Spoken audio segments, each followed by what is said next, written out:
If you hate clutter after 65, these 7 things must not be in your home. Advice for the elderly. If you're over 65 and still holding on to things you might use one day, here's a truth that might sting a little.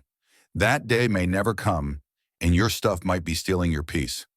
There's a fascinating study from Princeton University's Neuroscience Institute showing that clutter doesn't just make your space messy, it actually competes for your brain's attention. In other words, too many objects in your visual field literally make it harder to focus and relax.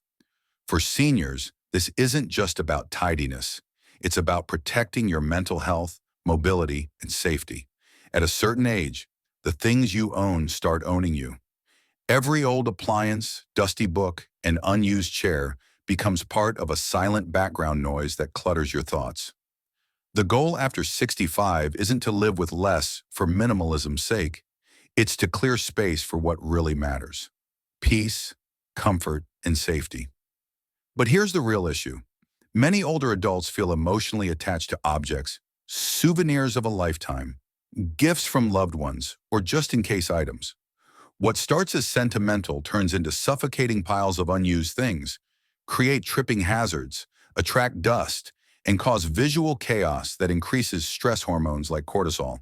So if you've been feeling overwhelmed in your own home lately or find yourself avoiding certain rooms, it's probably not just aging, it's environmental stress. Let's talk about 7 things that must not be in your home if you value calmness, clarity, and safety after 65. 1. Old furniture that crowds the room. Many seniors keep too many chairs, tables, or old couches just in case guests visit. But too much furniture limits movement and increases fall risks.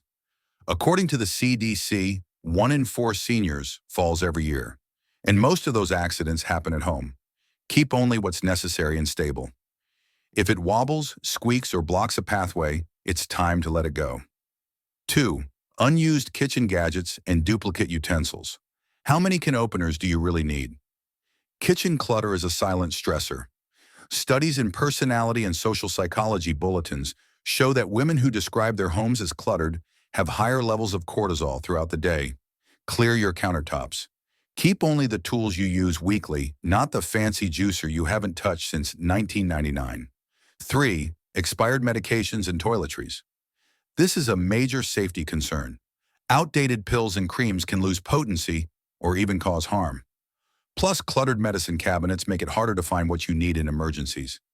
A good rule: once every 6 months, go through your medicine shelf and safely discard anything expired. 4 stacks of paperwork and old mail. Paper clutter breeds anxiety. Most seniors keep bills, warranties, and letters from decades past.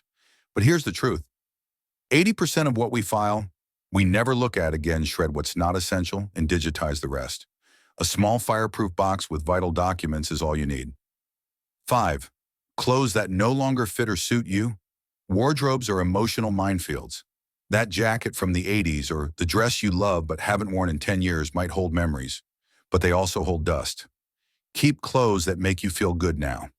If it doesn't fit your current life or comfort level, donate it to someone who will appreciate it. 6. Knickknacks and decorative excess. Every figurine, candle holder, and photo frame might feel special, but visual clutter confuses the eye and tires the mind. Interior psychologists say that clean, simple spaces improve cognitive function and calmness. Keep a few meaningful items, not everything that's ever meant something. 7. Broken or someday items. This might be the hardest one. Broken clocks, old electronics, and projects that have sat untouched for years weigh you down emotionally. Keeping them signals unfinished business. Letting go tells your brain that you're living in the present, not the past. Decluttering after 65 isn't about loss. It's about liberation. You've spent decades gathering memories, but your memories aren't in your stuff. They're in your heart. The goal is not to live like a minimalist monk, but to make your home a sanctuary, easier to clean, easier to move through, easier to love.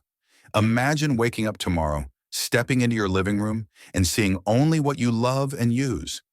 No piles, no stress, no guilt. You can breathe deeply, move freely, and think clearly. That's not a fantasy. It's what life looks like when you let go of the unnecessary. And here's something profound. Research from UCLA Center on Everyday Lives of Families found that cluttered homes led to spikes in cortisol, especially among women. But once they decluttered, they reported higher energy levels, better sleep, and even improved relationships. In other words, clearing physical space clears mental space. It's not just about cleaning, it's about healing. If you hate clutter, yo,